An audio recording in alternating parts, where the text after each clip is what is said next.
My name is Daniel, and this happened to me last winter. I live alone in a small house just outside a quiet town in Pennsylvania.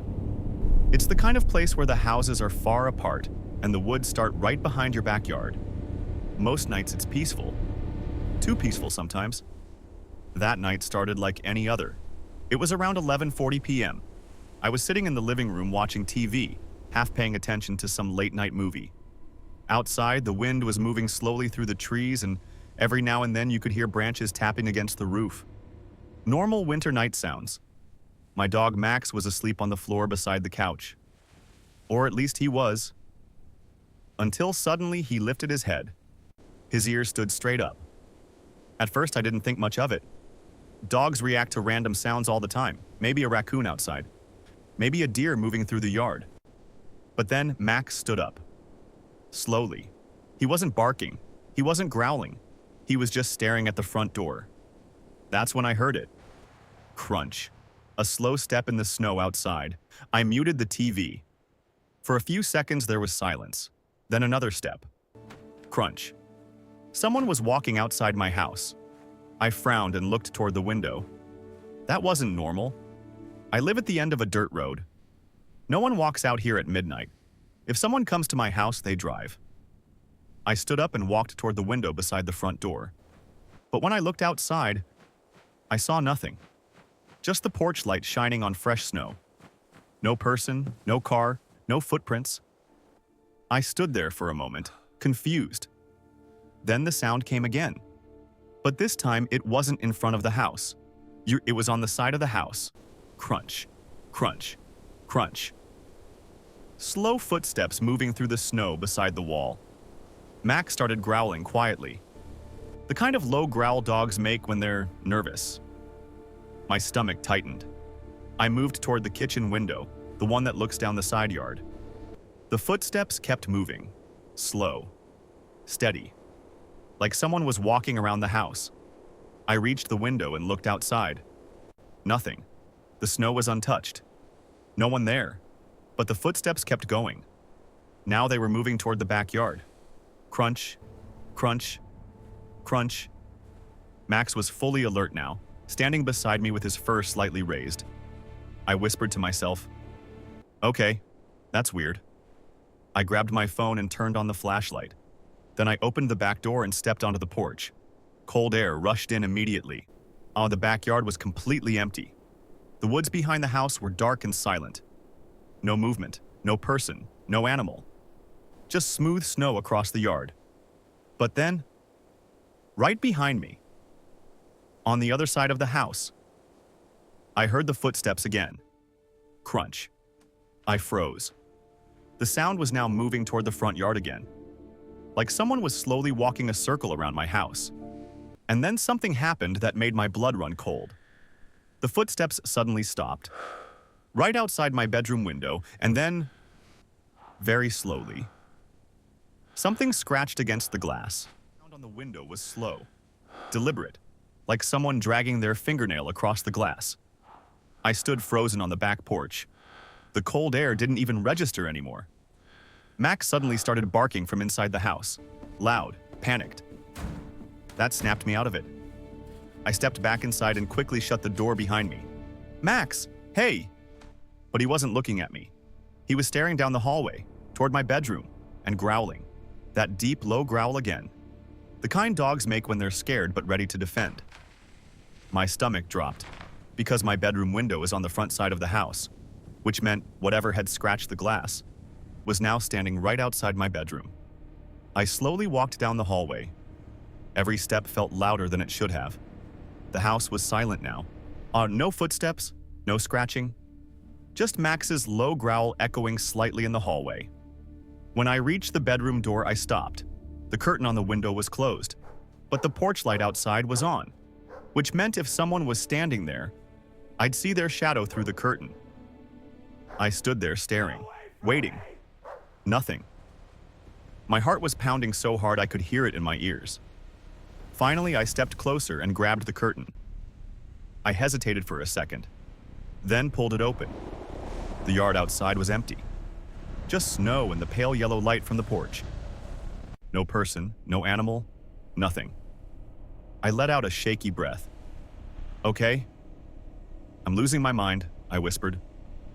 But then Max started barking again, this time at the living room window. I turned and rushed down the hallway. Max was standing on the couch, barking straight at the front window. I followed his gaze, and that's when I noticed something that hadn't been there before. Footprints. In the snow outside. A line of them leading across the front yard. My chest tightened, because those prints hadn't been there earlier. They started near the side of the house, then curved slowly across the yard, like someone had been walking circles around the property. I moved closer to the window, trying to see where they ended, but they didn't end. They went past the porch, past the driveway, and straight toward the woods behind the house. I stared at them for a long moment. Then something else caught my attention. Another set of footprints. My stomach dropped instantly, because these ones were different. The first set looked normal, but the second set was bare feet, long, thin, and way too large. The toes looked stretched, almost claw-like. Max was barking like crazy now. Then suddenly, the porch light went out. The yard went completely dark, and in the reflection of the window glass, I saw something standing right behind me in the room. Final. My heart stopped. For a split second, I couldn't move. In the reflection of the living room window, something was standing behind me. Tall. Too tall. Its head almost touched the ceiling. I slowly turned around, but the room was empty. Nothing there, just the couch, the TV, and Max barking like crazy. My breathing was fast and uneven now. Okay, I whispered to myself. Get it together. I grabbed my phone and turned on the flashlight again. The beam of light cut through the dark living room. Nothing. I checked the hallway. Nothing. I checked the kitchen. Still nothing. Max had stopped barking now, but he was still staring toward the back door. His tail was low, his body stiff. That made my chest tighten again, because dogs don't get scared for no reason. I slowly walked toward the back door. The porch outside was completely dark now since the light had gone out. I reached for the switch beside the door. Click. The porch light flickered back on. The backyard appeared again. Empty snow, dark trees, still silence. But then I noticed something that made my stomach drop. The footprints. They weren't leading away from the house anymore, they were leading toward the back door. And they stopped right on the porch. Right outside the door where I was standing.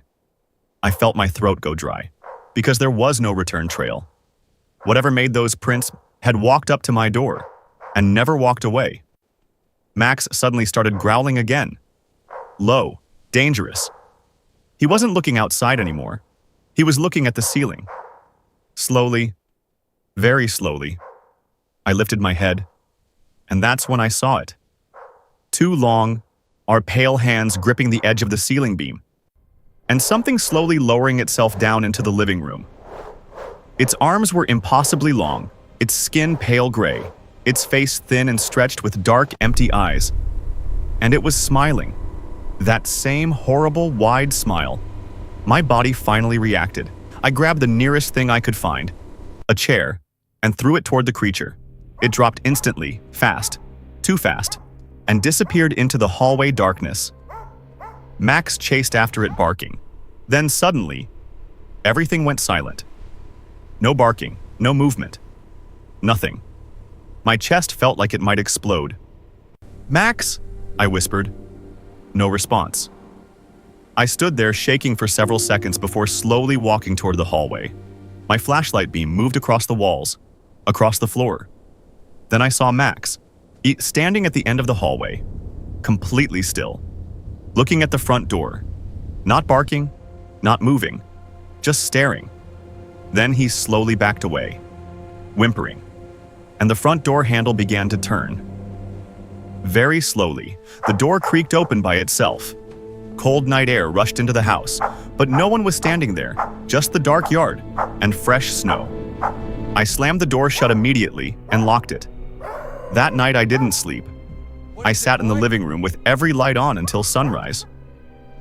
When morning came, I walked outside to check the yard again. The footprints were still there. Both sets, the boots and the long bare feet. Stay back! But something else was there now. One final trail, leading from the porch, straight up the wall, to the roof.